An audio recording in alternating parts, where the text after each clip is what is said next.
سبح اسم ربك الأعلى الذي خلق فسوى والذي قدر فهدى والذي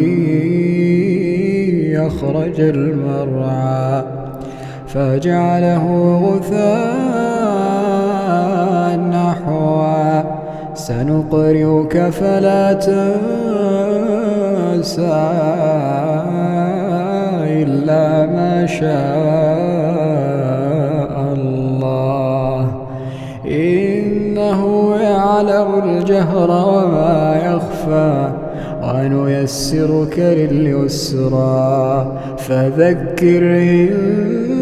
نفعت الذكرى سيذكر من يخشى ويتجنبها الأشقى الذي يصلى